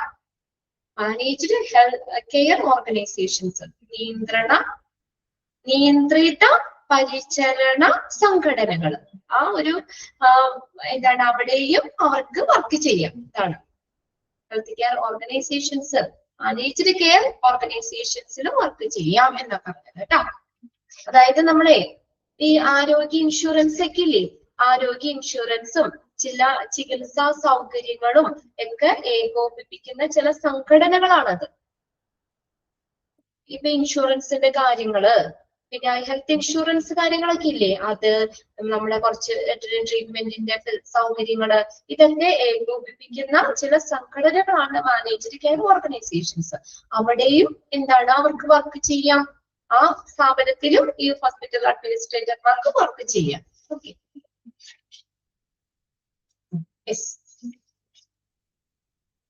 ഇതാണെങ്കിലും ജസ്റ്റ് ആദ്യത്തെ 3 എണ്ണത്തിന്റെ നിങ്ങൾ എക്സ്പാൻഡഡ് ഫോം പഠിച്ചു വെക്കണം. അത് ഇഷ്ടംപോലെ ക്വസ്റ്റ്യൻ പേപ്പറിൽ കണ്ടിട്ടുണ്ട്. ഇതിന്ന് ഏതെങ്കിലും ഒരെണ്ണം മാറി ചോദിക്കുന്നത്. പിന്നെ ആ പോസ്റ്റുകളും നോക്കിയാൽ മതി നിങ്ങൾ. ഇനി അടുത്ത് നോക്കിയ ഫങ്ഷൻസ് ഓഫ് ഹോസ്പിറ്റൽ അഡ്മിനിസ്ട്രേറ്റർ. ഇത് തന്നെയാണ് നമ്മൾ പറയുന്നത്. പല രീതിയിൽ അവിടെ നിന്ന് ഇവിടെ നിന്നൊക്കെ മറിച്ചും തിരിച്ചൊക്കെ വീണ്ടും പറയുന്നുള്ളൂ. എന്താണ് ഒരു ഹോസ്പിറ്റൽ അഡ്മിനിസ്ട്രേറ്ററിന്റെ ഫങ്ഷൻസിൽ വരുന്നത്? ഒന്നാമത്തെ ഫംഗ്ഷൻ ആണ് ഹ്യൂമൻ റിസോഴ്സ് ഫംഗ്ഷൻ. നിങ്ങൾക്ക് പഠിക്കാനുണ്ട് കേട്ടോ. ഹ്യൂമൻ റിസോഴ്സ് മാനേജ്മെന്റ് എന്ന് പറഞ്ഞൊരു വലിയൊരു ചാപ്റ്റർ പഠിക്കാനുണ്ട്. ഇപ്പൊ ഞാൻ കുഞ്ഞിന് കഴിഞ്ഞിട്ട് അതിലേക്ക് പോകാം. ഹ്യൂമൻ റിസോഴ്സ് മാനേജ്മെന്റ്, HRM, ആ ഒരു ചാപ്റ്റർ നിങ്ങൾക്ക് പഠിക്കാനുണ്ട്. അപ്പൊ എന്താന്ന് വെച്ചാൽ ഹ്യൂമൻ റിസോഴ്സ് എന്ന് പറഞ്ഞ ആരാണ്? ഹ്യൂമൻ റിസോഴ്സ് ആരാണ് ഹ്യൂമൻ റിസോഴ്സ് എന്ന് പറയുന്നത്? സ്റ്റാഫുകളാണ് അല്ലെ? ഹ്യൂമൻ റിസോഴ്സ് മനുഷ്യരാണ് ഹ്യൂമൻ റിസോഴ്സ് എന്ന് പറയുന്നത് അല്ലെ? അതായത് ഒരു സ്ഥാപനം, ഒരു വെറുതെ ഒരു ഓർഗനൈസേഷൻ ഉണ്ടായാൽ പോയി, ഒരു വെറുതെ ഹോസ്പിറ്റലിൽ മാത്രം പോയാൽ പോരാ. അതിലെ നമ്മള് എന്താണ് ഹ്യൂമൻ റിസോഴ്സ്, ആ ഹ്യൂമൻ റിസോഴ്സ് മനുഷ്യര് അല്ലെ, ആ ഒരു സ്ഥാപനത്തിലുള്ള ജീവനക്കാരെ മാനേജ് ചെയ്യുന്ന ഒരു ആർട്ടാണ്. അവിടുത്തെ എല്ലാ സ്റ്റാഫുകളെയും മാനേജ് ചെയ്യുന്ന ഒരു ആർട്ടാണ് ഇത് ഹ്യൂമൻ റിസോഴ്സ് മാനേജ്മെന്റ് എന്ന് പറയുന്നത്. ആ ഹ്യൂമൻ റിസോഴ്സ് ഫംഗ്ഷൻ ഉണ്ട്. അപ്പൊ എന്താണ് ഹോസ്പിറ്റൽ അഡ്മിനിസ്ട്രേറ്റർ ചെയ്യേണ്ടത്? എല്ലാ ആളുകളെയും സ്റ്റാഫുകളെയും അല്ലെ, ആ ഹോസ്പിറ്റലിലുള്ള എല്ലാ ആളുകളെയും കാര്യങ്ങളൊക്കെ മാനേജ് ചെയ്യുന്ന അങ്ങനെയുള്ള പ്രവർത്തനമുണ്ട്. ഒന്നാമത്തെ ഹ്യൂമൻ റിസോഴ്സ് ഫംഗ്ഷൻ. രണ്ടാമത്തെയാണ് hospital operations public relations functions. ഹോസ്പിറ്റലിലെ പ്രവർത്തനങ്ങള്, പിന്നെ അതോ PR, പബ്ലിക് റിലേഷൻ. PRO എന്നുള്ളൊരു ഇത് കണ്ടിട്ടില്ലേ നിങ്ങൾ ഹോസ്പിറ്റലിലൊക്കെ ചെല്ലുമ്പോ? പബ്ലിക് റിലേഷൻ ഓഫീസർ അല്ലെ? പബ്ലിക് റിലേഷൻ ഫംഗ്ഷൻ ഉണ്ട്. ഹോസ്പിറ്റലിലെ പ്രവർത്തനങ്ങള്, പബ്ലിക് റിലേഷൻസ് ഫംഗ്ഷൻ. ഇനി അടുത്ത് നോക്കിയേ, formulation of policies and implementation ensures compliance with the laws, rules, regulations and ethics. അത് കുഞ്ഞു കുഞ്ഞു പോയിന്റ്സ് ആയിട്ട് പറയാം. ഒറ്റ ഇതായിട്ടാണ് കൊടുത്തേക്കുന്നത്. ഒന്നാമത്തെ എന്താണ്? Formulation of policies and implementation. Formulate ചെയ്യാന്ന് വെച്ചാൽ എന്താ? രൂപപ്പെടുത്തുക. എന്തൊക്കെയാണ് പോളിസീസ് അല്ലെ, നയങ്ങള് രൂപപ്പെടുത്തുക, അത് ഇംപ്ലിമെന്റ് ചെയ്യുക, നടപ്പിലാക്കുക. Formulation of policies and implementation. Policies രൂപപ്പെടുത്തുകയും അത് ഇംപ്ലിമെന്റ് ചെയ്യുക, നടപ്പിലാക്കുകയും ചെയ്യുക. അടുത്ത നോക്കി ensure compliances with laws rules. ഇനി എൻഷുർ ചെയ്യാന്ന് വെച്ചാൽ എന്താ? ഉറപ്പുവരുത്തുക. കംപ്ലൈൻസസ് എന്ന് പറഞ്ഞാൽ പാലിക്കുക. With laws rules regulations and ethics. അപ്പൊ എല്ലാ ഹോസ്പിറ്റലുകളൊക്കെ റൂൾസും കറക്റ്റ് നിയന്ത്രണങ്ങളും എത്തിക്സും ലോസും ഒക്കെ പാലിക്കുന്നുണ്ട് എന്ന് ഉറപ്പുവരുത്തുക. അത് ഇനി അടുത്ത പോയിന്റ്സ് ആയിട്ട് നമുക്ക് വേണ്ടി കൊടുക്കാം. ഇതിപ്പോ മൂന്നാമത്തെ പോയിന്റ്സിൽ നമ്മൾ കുഞ്ഞു പോയിന്റ്സ് ഒക്കെ ചേർത്ത് പറഞ്ഞേക്കണമെന്നുള്ളൂ കേട്ടോ. നമുക്ക് പഠിക്കാൻ എളുപ്പത്തിന് അങ്ങനെ വേണമെങ്കിൽ നോക്കാം. Ensure compliances with laws rules regulations and ethics. Compliances എന്ന് പറഞ്ഞാൽ പാലിക്കുക. എൻഷുർ ഉറപ്പുവരുത്തുക. എന്താ? ലോസ് റൂൾസ് റെഗുലേഷൻസ് എത്തിക്സ് ഇതൊക്കെ പാലിക്കുന്നുണ്ട് എന്ന് ഉറപ്പുവരുത്തുക. Act as a legal representative of the hospital. ഹോസ്പിറ്റലിലെ ഒരു ലീഗൽ റെപ്രസെന്റേറ്റീവ് ആയിട്ട് പ്രവർത്തിക്കുക. Act as a legal representative of the hospital. ഹോസ്പിറ്റലിലെ ഒരു ലീഗൽ റെപ്രസെന്റേറ്റീവ്സ് ആയിട്ട് ആക്ട് ചെയ്യുക, പ്രവർത്തിക്കുക. The hospital administrator is accountable to make sure that the hospital hospital is abiding പാലിക്കുക by the government rules and whether all the statutory needs are met. അപ്പൊ അടുത്ത act as a legal representative of hospital. അതൊന്ന് underline ചെയ്തോട്ടോ. അവിടെ ചോദിച്ചിട്ടുണ്ട് who act as a legal representative of hospital. ഒരു ഹോസ്പിറ്റലിലെ legal representative ആയിട്ട് പ്രവർത്തിക്കുന്ന ഹോസ്പിറ്റൽ അഡ്മിനിസ്ട്രേറ്റർമാർ. നിയമപരമായിട്ടുള്ള പ്രതിനിധിയായിട്ട് പ്രവർത്തിക്കുക. ഇനി അടുത്ത പോയിന്റ് ആയിട്ട് നോക്കിയേ. Then the hospital administrator is accountable. ഉത്തരവാദിത്വം ഉണ്ട്. To make sure that ഉറപ്പുവരുത്തുന്നതിന് ഹോസ്പിറ്റല് എല്ലാ ഗവൺമെന്റ് റൂൾസ് പാലിക്കുന്നുണ്ട് എന്ന് ഉറപ്പുവരുത്തുക. അല്ലെ? എല്ലാ നിയമപരമായിട്ടുള്ള ഗവൺമെന്റ് റൂൾസും പാലിക്കുന്നുണ്ട് എന്ന് ഉറപ്പുവരുത്തുക. Then and whether all the statutory needs are met. ഹോസ്പിറ്റലിലെ എല്ലാ ആവശ്യങ്ങളും അത് പാലിക്കുന്നുണ്ട്, എല്ലാ ഗവൺമെന്റ് റൂൾസുകളും പാലിക്കുന്നുണ്ട് എന്നൊക്കെ ഉറപ്പുവരുത്തേണ്ടത് ഒരു ഹോസ്പിറ്റൽ അഡ്മിനിസ്ട്രേറ്റർമാരുടെ ഉത്തരവാദിത്തം തന്നെയാണ്. കുറച്ച് കുഞ്ഞു പോയിന്റ്സ് ആണ് കേട്ടോ.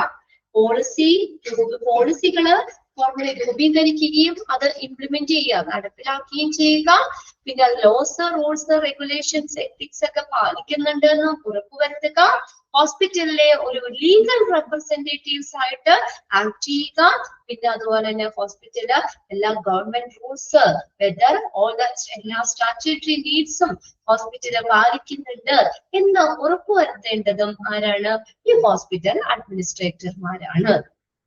ഇനി അടുത്തൊരു നോക്കിയേ. Has the responsibility to supervise all the activities in the hospital, should make sure that all the staff are aware of the hospital vision and objectives. കണ്ടോ? അടുത്ത പോയിന്റിൽ എന്താ പറഞ്ഞേക്കുന്നത്? Has the responsibility, എന്തിനുള്ള ഉത്തരവാദിത്വമുണ്ട്? To supervise, മേൽനോട്ടം വഹിക്കുന്നത്.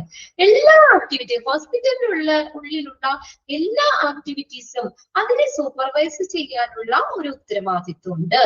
എന്ത് ചെയ്യണം? അവര് ഷുഡ് മേക്ക് ഷുവർ ദാറ്റ് എന്ന് ഉറപ്പുവരുത്തണം എല്ലാ സ്റ്റാഫുകളും ഹോസ്പിറ്റലിന്റെ വിഷൻ കാഴ്ചപ്പാടുകള്, ദൗത്യങ്ങള്, ഒബ്ജക്റ്റീവ്സ്, ലക്ഷ്യങ്ങള് ഇതിനെ കുറിച്ചൊക്കെ എല്ലാ സ്റ്റാഫും അവെയർ ആണോ, അവർക്ക് അവയർനെസ് ഉണ്ടോ എന്നുള്ളത് ഉറപ്പുവരുത്തേണ്ടത് ഈ ഹോസ്പിറ്റൽ അഡ്മിനിസ്ട്രേറ്റർമാരുടെ റെസ്പോൺസിബിലിറ്റിയാണ്.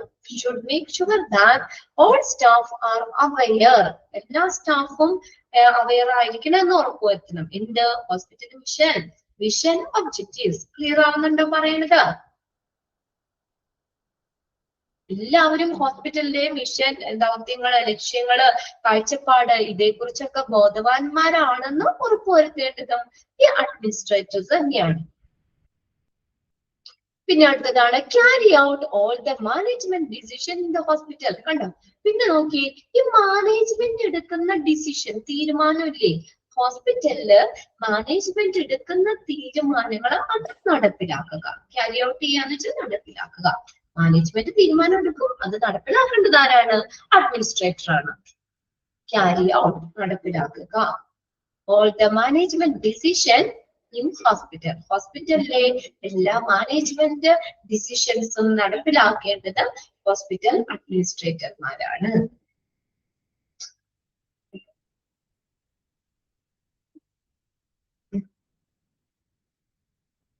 ഓക്കെ, അടുത്ത നോക്കിയേ, മാപ്പ് ഔട്ട്. മാപ്പ് ഔട്ട് മേജർ റൂൾസ്. മാപ്പ് ഔട്ട് എന്ന് പറഞ്ഞാൽ ഫോർമുലേറ്റ് ചെയ്യുക എന്നുള്ള മീനിങ് തന്നെയാണ് കേട്ടോ. രൂപപ്പെടുത്തുക എന്നുള്ളതാണ് ഫോർമുലേറ്റ് അല്ലെങ്കിൽ രൂപപ്പെടുത്തുക. Major rules, regulations and procedure and ensure their implementation. ഈ അടുത്തൊരു കാര്യം എന്താ ചെയ്യേണ്ടത് ഹോസ്പിറ്റൽ അഡ്മിനിസ്ട്രേറ്റർ? ഹോസ്പിറ്റലിലെ പ്രധാനപ്പെട്ട റൂളുകള്, റെഗുലേഷൻ, നിയന്ത്രണങ്ങള്, പ്രൊസീജിയറുകള്, നടപടികള് ഇതെല്ലാം രൂപപ്പെടുത്തുകയും ആൻഡ് എൻഷുർ, ഇനി എന്ത് ചെയ്യണം? എൻഷുർ ദർ ഇംപ്ലിമെന്റേഷൻ, അതിന്റെ നടപ്പിലാക്കലില് ഉറപ്പുവരുത്തുകയും ചെയ്യുക. ആൻഡ് എൻഷുർ ദർ ഇംപ്ലിമെന്റേഷൻ, ഉറപ്പുവരുത്തുക. And ensure their implementation.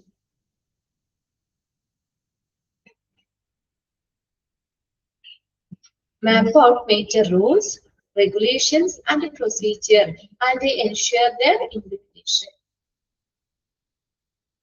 അതിന്റെ അത് എന്ത് ചെയ്യാ? ഇംപ്ലിമെന്റ് ചെയ്യാന്ന് വെച്ചാൽ നടപ്പിലാക്കുക എന്നാണ് കേട്ടോ. ധാരാ റൂൾസ്, നിയമങ്ങള്, നിയന്ത്രണങ്ങള്, പ്രൊസീജിയറുകൾ ഇതെല്ലാം രൂപപ്പെടുത്തുകയും അത് ഹോസ്പിറ്റലിൽ നടപ്പിലാക്കുന്നുണ്ട് എന്ന് ഉറപ്പുവരുത്തുകയും ചെയ്യുക. അടുത്ത നോക്കിയേ, make sure that rules formulated are within the hospital policy. പിന്നെ എങ്ങനെയെങ്കിലുമൊക്കെ എന്തെങ്കിലുമൊക്കെ റൂൾസ് ആയാൽ പോരാ, ഈ രൂപീകരിച്ചിട്ടുള്ള റൂൾസ് എങ്ങനെയായിരിക്കണം? Within the hospital policy. കേട്ടോ, ഹോസ്പിറ്റൽ പോളിസിയുടെ ഉള്ളിലുള്ളതായിരിക്കണം. അല്ലെങ്കിൽ ഹോസ്പിറ്റൽ പോളിസിയിൽ വരുന്ന റൂൾസ് ആണ് ഫോർമുലേറ്റ് ചെയ്ത് രൂപീകരിച്ചിരിക്കുന്നത് എന്ന് ഉറപ്പുവരുത്തണം. ഉറപ്പുവരുത്തണം. Make sure that rules formulated are in with the hospital policies. രൂപീകരിച്ചിട്ടുള്ള പോളിസികള്, അത് ഈ രൂപീകരിച്ചിട്ടുള്ള റൂൾസ് ഫോർമുലേറ്റ് ചെയ്തിട്ടുള്ള റൂൾസ് അത് ഹോസ്പിറ്റലിന്റെ പോളിസിയില് അതിനുള്ളിൽ വരുന്നതാണെന്ന് ഉറപ്പുവരുത്തണം. ഇനി അടുത്ത point is accountable for good employer relation. നല്ലൊരു എംപ്ലോയർ റിലേഷൻ, അതിനുള്ള ഉത്തരവാദിത്തം ഉണ്ടായിരിക്കണം. Is accountable for good employer relation. നല്ലൊരു എംപ്ലോയർ റിലേഷൻ, അതിനുള്ള ഉത്തരവാദിത്തം ഉണ്ടായിരിക്കണം. പിന്നെ നോക്കിയ works attentively with other executives in the hospital. Works attentively with ഹോസ്പിറ്റലിലെ മറ്റ് എക്സിക്യൂട്ടീവ്സ് ഇല്ലേ, അവരുമായിട്ട് നല്ല രീതിയിൽ വർക്ക് ചെയ്യണം. ക്ലോസ്ലി, അറ്റൻറ്റീവ്ലി എന്ന് പറഞ്ഞാൽ എന്താ? ക്ലോസ് ആയിട്ട്. ലൈക്ക് ആരൊക്കെ? Like medical superintendent, nursing superintendent തുടങ്ങിയ ഹോസ്പിറ്റലിലെ മറ്റ് എക്സിക്യൂട്ടീവ്സുമായിട്ട് വളരെ ക്ലോസ്ലി ആയിട്ട് വർക്ക് ചെയ്യണം. അടുത്ത പോയിന്റ് എന്താ? Make sure that all department function in a smooth and efficient manner. എന്ത് ഉറപ്പുവരുത്തണം? ഡിപ്പാർട്ട്മെന്റിന്റെ എല്ലാ പ്രവർത്തനങ്ങളും നല്ല സുഗമമായ രീതിയിലാണ്, എഫിഷ്യന്റ് കാര്യക്ഷമമായ രീതിയിലാണെന്ന് ഉറപ്പുവരുത്തണം. Make sure that all departments functions in a smooth and efficient manner. Smooth efficient മാനറിലാണ് രീതിയിലാണ് ഡിപ്പാർട്ട്മെന്റിന്റെ എല്ലാ പ്രവർത്തനങ്ങളും നടക്കുന്നത് എന്ന് അദ്ദേഹം ഉറപ്പുവരുത്തണം. അടുത്തത് act as an official representative of the hospital. ഹോസ്പിറ്റലിലെ ഒരു ഒഫീഷ്യൽ റെപ്രസെന്റേറ്റീവ് ആയിട്ട് പ്രവർത്തിക്കുക. അതൊന്ന് അണ്ടർലൈൻ ചെയ്തോട്ടോ. Who act as official representatives of hospital. ഹോസ്പിറ്റലിലെ ഒരു ഔദ്യോഗിക പ്രതിനിധിയായിട്ട് പ്രവർത്തിക്കുക. അടുത്തത് submit annual report to governing body. Governing body, ഔദ്യോഗിക ഭരണസമിതി, അതിന് ആനുവൽ റിപ്പോർട്ട്, വാർഷിക റിപ്പോർട്ടില്ലേ, അത് സബ്മിറ്റ് ചെയ്യുക. അത് ഹോസ്പിറ്റൽ അഡ്മിനിസ്ട്രേറ്ററിന്റെ റെസ്പോൺസിബിലിറ്റീസിൽ വരുന്നതാണ്. Submit annual report to the governing body. Submit annual report to the governing body. ഔദ്യോഗിക പ്രതിനിധി, ഗവേണിംഗ് ബോഡി ഭരണസമിതി എന്നൊക്കെ പറയും കേട്ടോ. ഭരണസമിതിക്ക് ആനുവൽ റിപ്പോർട്ട് സബ്മിറ്റ് ചെയ്യുക. പിന്നെ donate to devising annual budget. എന്താണ് ഡൊണേറ്റ്? സംഭാവന നൽകുക. എന്തിനാ? ഡിവൈസിംഗ് ആനുവൽ ബഡ്ജറ്റ്. ആനുവൽ ബഡ്ജറ്റ് ആസൂത്രണം ചെയ്യുന്നതിനുള്ള സംഭാവനകൾ നൽകുക. ഡിവൈസിംഗ് എന്ന് വെച്ചാൽ ആസൂത്രണം ചെയ്യുക എന്നുള്ള മീനിങ്.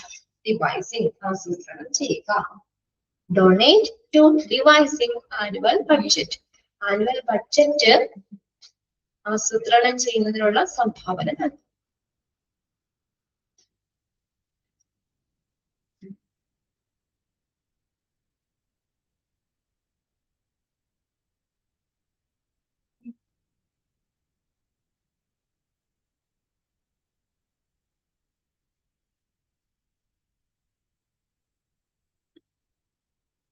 ഇരുപത് പോയിന്റ് ഒന്നുകൂടി പറയാലോ.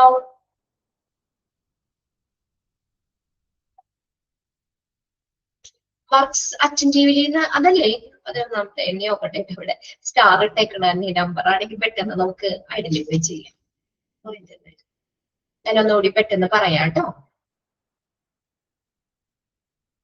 ഒന്നാമത്തെ നമ്മൾ പറഞ്ഞത് ഹ്യൂമൻ റിസോഴ്സ് ഫംഗ്ഷൻ ആണ്. ഓക്കെ, ഹ്യൂമൻ റിസോഴ്സ്, ഹോസ്പിറ്റലിലെ ഹ്യൂമൻ റിസോഴ്സ്, അവിടുത്തെ സ്റ്റാഫ്, ആളുകളെയൊക്കെ കൈകാര്യം ചെയ്യുന്ന പ്രവർത്തനം. പിന്നെ ഹോസ്പിറ്റലിലെ പ്രവർത്തനങ്ങൾ PR function, public relation functions. പിന്നെ പോളിസികൾ രൂപീകരിക്കുകയും അത് നടപ്പിലാക്കുകയും ചെയ്യുക. പിന്നെ എന്താണ് ഈ ഹോസ്പിറ്റൽ ഉറപ്പുവരുത്തുക, പാലിക്കുന്നുണ്ട് എന്ന്, ലോസ്, റൂൾസ്, റെഗുലേഷൻസ്, എത്തിക്സ് ഇതെല്ലാം ഹോസ്പിറ്റലിനെ പാലിക്കുന്നുണ്ടെന്ന് ഉറപ്പുവരുത്തുക. പിന്നെ act as a legal representative, ഹോസ്പിറ്റലിലെ ഒരു ഔദ്യോഗിക പ്രതിനിധിയായിട്ട് ആക്ട് ചെയ്യുക. പിന്നെ അതുപോലെ തന്നെ ഹോസ്പിറ്റലിന്റെ ബഡ്ജറ്റ് hospital is abiding, പാലിക്കുന്നുണ്ട് ഗവൺമെന്റ് റൂൾസ് ആൻഡ് വെദർ എല്ലാ സ്റ്റാറ്റ്യൂട്ടറി നീഡ്സും ഹോസ്പിറ്റൽ പാലിക്കുന്നുണ്ട് എന്ന് ഉറപ്പുവരുത്തേണ്ടത് ഹോസ്പിറ്റൽ അഡ്മിനിസ്ട്രേറ്റർമാരുടെ ഉത്തരവാദിത്തമാണ്. പിന്നെ അടുത്തത് പറഞ്ഞത് എല്ലാ ഹോസ്പിറ്റലിലെ എല്ലാ പ്രവർത്തനങ്ങളുടെയും മേൽനോട്ടം, അതിനെ സൂപ്പർവൈസ് ചെയ്യാനുള്ള ഉത്തരവാദിത്വം ഉണ്ട്. പിന്നെ അതുപോലെ തന്നെ അവര് എന്താ ഉറപ്പുവരുത്തണം? ഹോസ്പിറ്റലിലെ എല്ലാ സ്റ്റാഫുകളും ഹോസ്പിറ്റലിലെ വിഷൻ ഒബ്ജക്റ്റീവ്സ് ഇതിനെ കുറിച്ച് അവയർനെസ് ആണ് എന്നുള്ള ഉറപ്പുവരുത്തണം. പിന്നെ അടുത്തത് എല്ലാ മാനേജ്മെന്റ് ഡിസിഷൻസും, ഹോസ്പിറ്റലിലെ എല്ലാ മാനേജ്മെന്റ് പ്രവർത്തനങ്ങളും നടപ്പിലാക്കുക. പിന്നെ അടുത്തത് ഫോർമുലേറ്റ് ചെയ്യുക, പ്രധാനപ്പെട്ട റൂൾസ്, റെഗുലേഷൻസ്, പ്രൊസീജിയർ ഇതൊക്കെ രൂപീകരിക്കുകയും അത് നടപ്പിലാക്കുന്നുണ്ട് എന്ന് ഉറപ്പുവരുത്തുകയും ചെയ്യുക. 1, 2, 3, 4, 5, 6. ഏഴാമത്തെ point, make sure that rules formulated are within the hospital policy. നമ്മൾ ആ രൂപീകരിച്ചിട്ടുള്ള റൂൾസ് ഇല്ലേ, അത് ഹോസ്പിറ്റൽ പോളിസിയിൽ വരുന്നതാണ് എന്ന് ഉറപ്പുവരുത്തണം. പിന്നെ നല്ലൊരു എംപ്ലോയർ റിലേഷൻ മെയിൻറ്റെയിൻ ചെയ്യാനുള്ള ഉത്തരവാദിത്വമുണ്ട്. Accountable for good employer relation. പിന്നെ അടുത്തത് ഏതാണ്? 11ാമത്തെ പോയിന്റിലെ ചോദിച്ചത് വർക്ക്സ് അറ്റൻറ്റീവ്ലി. അറ്റൻറ്റീവ്ലി എന്ന് പറഞ്ഞാൽ ക്ലോസ്ലി എന്നാണ് കേട്ടോ. ക്ലോസ്ലി, നല്ല ക്ലോസ് ആയിട്ട് വർക്ക് ചെയ്യുന്നത്. ആരുമായിട്ട്? വിത്ത് അതർ എക്സിക്യൂട്ടീവ്, ഹോസ്പിറ്റലിലെ മറ്റ് എക്സിക്യൂട്ടീവ്സുമായിട്ട് വളരെ ക്ലോസ് ആയിട്ട് വർക്ക് ചെയ്യണം. ലൈക്ക് ഏതുപോലെ? ആരൊക്കെ പോലെ? മെഡിക്കൽ സൂപ്രണ്ട്, നഴ്സിംഗ് സൂപ്രണ്ട് തുടങ്ങിയ അവരെ പോലെ ഹോസ്പിറ്റലിലെ മറ്റ് എക്സിക്യൂട്ടീവ്സുമായിട്ടൊക്കെ നല്ല രീതിയിൽ ക്ലോസ് ആയിട്ട് വർക്ക് ചെയ്യണം. അതായത് കുശുമ്പും ഇതൊന്നും പാടില്ലെന്ന്, പരസ്പരം അങ്ങനെ ആരോഗ്യവും കുശുമ്പും ഇതൊന്നും പാടില്ല. എല്ലാവരുമായിട്ട് നല്ല രീതിയിൽ സഹകരിച്ച് നല്ല ക്ലോസ് ആയിട്ട് തന്നെ വർക്ക് ചെയ്യണം. എന്നാലേ നമുക്കത് അല്ലേ, ഒരു സ്ഥാപനത്തിലുള്ള എല്ലാവരും തമ്മിൽ നല്ലൊരു കോപ്പറേഷൻ ഒക്കെ ഉണ്ടെങ്കിൽ അല്ലേ നമുക്ക് ആ ഒരു ഏതൊരു സ്ഥാപനമാണെങ്കിലും അത് വിജയത്തിലേക്ക് എത്താൻ പറ്റുള്ളൂ. എല്ലാവരുമായിട്ട് സഹകരിച്ച് നല്ല രീതിയിലൊക്കെ വർക്ക് ചെയ്യണം. പിന്നെ അടുത്തത് എന്താണ് നമ്മൾ പറഞ്ഞത്? എന്ത് ഉറപ്പുവരുത്തണം? ഡിപ്പാർട്ട്മെന്റിന്റെ എല്ലാ പ്രവർത്തനങ്ങളും സ്മൂത്ത് ആൻഡ് എഫിഷ്യന്റ് മാനറിലാണ് എന്ന് ഉറപ്പുവരുത്തണം. പിന്നെ ഹോസ്പിറ്റലിലെ ഒഫീഷ്യൽ റെപ്രസെന്റേറ്റീവ്സ് ആയിട്ട് ആക്ട് ചെയ്യണം, ഔദ്യോഗിക പ്രതിനിധി ആയിട്ട് ആക്ട് ചെയ്യുക. പിന്നെ ഭരണസമിതിക്ക് ആനുവൽ റിപ്പോർട്ടുകൾ സബ്മിറ്റ് ചെയ്യണം. പിന്നെ donate to devising annual budget. Annual ബഡ്ജറ്റുകൾ എന്ത് ചെയ്യുക? അത് ആസൂത്രണം ചെയ്യുക, ഡിവൈസിംഗ് ആസൂത്രണം ചെയ്യുക, അതിനുള്ള ഡൊണേഷൻ സംഭാവന കാര്യങ്ങൾ ചെയ്യുക, അതിനുള്ള കോൺട്രിബ്യൂഷൻ കൊടുക്കാന്നുള്ളത്. ഓക്കെ, ഏതെങ്കിലും പോയിന്റ്സിന് സംശയം ഉണ്ടോ? 11th പോയിന്റ് അതുല്യ ചോദിച്ചു. ഓക്കെയാണ്. സപ്പോർട്ട്. ഇനി വേറെ ഏതെങ്കിലും പോയിന്റ്സ്? ഇതൊന്നും ബൈ ഹാർട്ട് ചെയ്യണ്ട കേട്ടോ. ഇത് ജസ്റ്റ് ഒന്ന് ഒരു പ്രാവശ്യം 2 പ്രാവശ്യം വായിച്ചു നോക്കിയപ്പോൾ നമുക്ക് ഇത് കണ്ടു കഴിഞ്ഞാൽ അറിയാം ആർക്കുടെ ഡ്യൂട്ടി, ഡോക്ടറിന്റെ ആണോ പേഷ്യന്റിന്റെ ആണോ വേറെ ആരുടെങ്കിലും ആണോ എന്നൊക്കെ നമുക്ക് അറിയാം. നഴ്സിന്റെ ഇതാണോ എന്നുള്ളത് നമുക്ക് പെട്ടെന്ന് ഐഡന്റിഫൈ ചെയ്യാം ഇത് വായിച്ചു കഴിഞ്ഞാൽ. അപ്പൊ ഇതിനകത്ത് ഏതെങ്കിലും പോയിന്റ്സ് ഒക്കെ നമുക്ക് എന്താണ് റെസ്പോൺസിബിലിറ്റീസിൽ ഹോസ്പിറ്റൽ അഡ്മിനിസ്ട്രേറ്ററിന്റെ റെസ്പോൺസിബിലിറ്റീസിൽ ഇൻക്ലൂഡ് ചെയ്യുന്നത് ഇൻക്ലൂഡ് ചെയ്യാത്തത് ഏതെന്നൊക്കെ ചോദിക്കാം കേട്ടോ. പിന്നെ നമ്മൾ act as a legal representative, അത് ഞാൻ പറഞ്ഞു ഒന്ന് നോട്ട് ചെയ്തിട്ടേക്കാൻ പറഞ്ഞിരുന്നു. Act as a official representative of the hospital എന്ന് പറഞ്ഞല്ലേ, അതൊരു ക്വസ്റ്റ്യൻ പേപ്പറിൽ ചോദിച്ചാണ്. Legal representative, official representative of the hospital, അതൊന്ന് പ്രത്യേകമായിട്ട് ഒന്ന് അണ്ടർലൈൻ ചെയ്തേക്കും. ഇനി അടുത്തത് ക്യാരക്ടറിസ്റ്റിക്സ് ആണ്, സ്വഭാവ സവിശേഷതകൾ. ഒരു ഹോസ്പിറ്റൽ അഡ്മിനിസ്ട്രേറ്ററിന്റെ സ്വഭാവ സവിശേഷതകൾ എന്തെല്ലാം? ഈ ക്യാരക്ടർ ഒക്കെ നിങ്ങളിലൊക്കെ ഉണ്ടോ നോക്കിയേ. എന്തൊക്കെ ഒരു നല്ലൊരു ഹോസ്പിറ്റൽ അഡ്മിനിസ്ട്രേറ്റർ അദ്ദേഹത്തിന് എന്തൊക്കെ സ്വഭാവ സവിശേഷതകൾ വേണം, അല്ലെങ്കിൽ എന്തിനുള്ള എന്താണ് കാര്യങ്ങളൊക്കെ വേണം? Characteristics of an effective hospital administrator, ഒരു നല്ലൊരു എഫക്റ്റീവ് ഫലപ്രദമായിട്ടുള്ള ഹോസ്പിറ്റൽ അഡ്മിനിസ്ട്രേറ്ററിന് ഉള്ള ക്യാരക്ടറിസ്റ്റിക്സ്. ഒന്നാമത്തെ നോക്കിയാൽ must show competence at work, ജോലിയിൽ നല്ല കഴിവ് വേണം. അതൊരു കാര്യം. ഒരു ഇതുമില്ലാത്ത ഒരാളെ കൊണ്ടുവന്ന് നമുക്ക് ഹോസ്പിറ്റൽ അഡ്മിനിസ്ട്രേറ്റർ ആയിട്ട് ഇരുത്താൻ പറ്റില്ല. എന്ത് കാണിക്കണം? Must show in the competence at work, വർക്കില് നല്ല കഴിവ് കാണിക്കണം. Must show competence at work, വർക്കില് നല്ല കഴിവ് കാണിക്കണം. Must be sensitive to organisation and staff problems and requirement. Must be sensitive, നമ്മൾ സെൻസിറ്റീവ് ആയിരിക്കണം. ഓർഗനൈസേഷൻസ് സ്റ്റാഫിന്റെ പ്രോബ്ലംസ്, അവരുടെ ആവശ്യകതകള്, ഇതിനോടൊക്കെ സെൻസിറ്റീവ് ആയിരിക്കണം. എന്താ സെൻസിറ്റീവ് ആവാന്ന് പറയാൻ കാര്യം എന്താ? അവർക്ക് സ്റ്റാഫിനൊക്കെ എന്തെങ്കിലും പ്രശ്നങ്ങളുണ്ടെങ്കിൽ ഉടനെ അതിനോട് റെസ്പോണ്ട് ചെയ്യണമെന്ന്, സെൻസിറ്റീവ് ആയിരിക്കണം. അവര് പറഞ്ഞാ എന്തെങ്കിലും ആവട്ടെ, അത് അവർക്കുടെ കാര്യമല്ലേ എന്ന് വെച്ചാൽ അങ്ങനെ ഇരിക്കുകയല്ല ചെയ്യുന്നത്. ഓർഗനൈസേഷന്റെ ആവട്ടെ സ്റ്റാഫിന്റെ ആവട്ടെ പ്രോബ്ലംസ്, അവർക്കുടെ നീഡ്സ്, റിക്വയർമെന്റ്, അവർക്കുടെ ആവശ്യങ്ങൾ, അതിനോടൊക്കെ പെട്ടെന്ന് റെസ്പോണ്ട് ചെയ്യണം. റെസ്പോൺസിബിലിറ്റി എന്ന് പറഞ്ഞാൽ എന്താ? ഉത്തരവാദിത്തം. റെസ്പോൺസിബിലിറ്റി, ഉത്തരവാദിത്തം എന്നാണ് കേട്ടോ. ഇനി അടുത്ത നോക്കിയേ,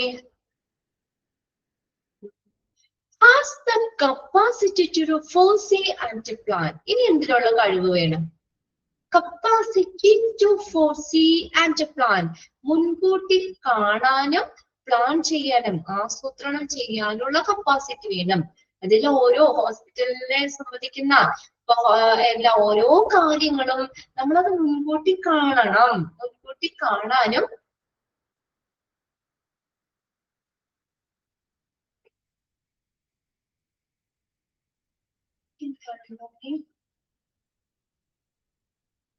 അണ്ടർലൈൻ ചെയ്യാൻ ചോദിച്ചതാണോ പറഞ്ഞത്?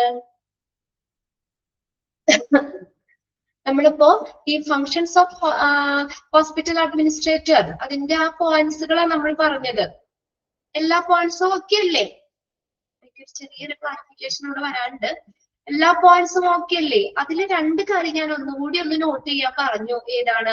Legal representative of the hospital, അത് ചോദിച്ചിട്ടുണ്ട് പ്രീവിയസ് ക്വസ്റ്റ്യൻ പേപ്പറിൽ. Who act as a legal representative of the hospital. ഇത് അതുപോലെ താഴെ ഞാനൊരു പോയിന്റ് കൂടി നോട്ട് ചെയ്യാൻ പറഞ്ഞു, act as an official representative of the hospital. അത് രണ്ടും ഒന്ന് അണ്ടർലൈൻ ചെയ്തിട്ടേ കേട്ടോ. ഓക്കെ, ഇതാണ് പറഞ്ഞത്. പിന്നെ നമ്മൾ ഒരു ഹോസ്പിറ്റൽ അഡ്മിനിസ്ട്രേറ്ററിനുള്ള ക്യാരക്ടറിസ്റ്റിക്സ് ആണ് ഇപ്പൊ നോക്കുന്നത്. എന്തെങ്കിലും സംശയം ഉണ്ടായിരുന്നെങ്കിലും? ഇല്ല. അപ്പൊ അതായത് ഒരു ഹോസ്പിറ്റൽ അഡ്മിനിസ്ട്രേറ്ററിന് എന്തൊക്കെ ക്യാരക്ടർ ഉണ്ടായിരിക്കണം? ഒന്നാമത് എന്താ? വർക്കിന് നല്ല കഴിവ് വേണം, അത് കാണിക്കണം. ഒരു കഴിവില്ലാത്ത ഒരാളെ കൊണ്ടുവന്ന് ഒരിക്കലും നമുക്ക് ഇരുത്താൻ പറ്റില്ല. വർക്കില് നല്ല കഴിവ് വേണം. പിന്നെ രണ്ടാമത്തേത് നമ്മൾ പറഞ്ഞു, ഈ സ്റ്റാഫിന്റെ പ്രശ്നങ്ങള് അല്ലെങ്കിൽ അവർക്കുടെ ആവശ്യങ്ങള്, അതിനോടൊക്കെ സെൻസിറ്റീവ് ആയിരിക്കുന്ന, സെൻസിറ്റീവായി പ്രതികരിക്കണം. എന്തെങ്കിലും കാര്യങ്ങളൊക്കെ ഉണ്ടെങ്കിൽ അതിനോട് റെസ്പോണ്ട് ചെയ്യണം. അവരെന്തെങ്കിലും പ്രോബ്ലംസ് പറഞ്ഞാൽ അത് ഈ ചെവി കൂടെ കേട്ട് ആ ചെവി കൂടെ കളയാതെ എന്ത് ചെയ്യണം, അതെന്താ കാര്യം എന്നൊക്കെ കറക്റ്റ് ആയിട്ട് മനസ്സിലാക്കി അതിന് സൊല്യൂഷൻസ് എന്തെങ്കിലും കൊടുക്കണം അല്ലേ?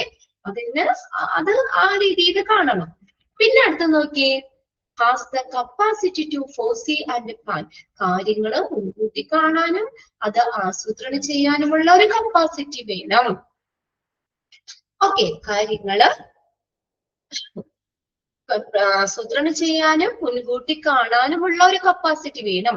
ഇതൊന്നും ടിക്കിട്ട് വെക്കണം കേട്ടോ. എക്സാമിൽ ചോദിക്കാറുണ്ട്, ഒരു നല്ലൊരു ഹോസ്പിറ്റൽ അഡ്മിനിസ്ട്രേറ്ററിന്റെ ക്യാരക്ടറിസ്റ്റിക്സിൽ ഇൻക്ലൂഡ് ചെയ്യുന്നത് ഏത്, ഇൻക്ലൂഡ് ചെയ്യാത്തത് ഏത്. പിന്നെ has the ability to produce new and creative ideas. എന്തിനുള്ള കഴിവ് വേണം? ടു പ്രൊഡ്യൂസ് പുതിയതും ക്രിയേറ്റീവ് ആയിട്ടുള്ള ഐഡിയാസ്. അത് പ്രൊഡ്യൂസ് ചെയ്യാനുള്ള എബിലിറ്റി വേണം.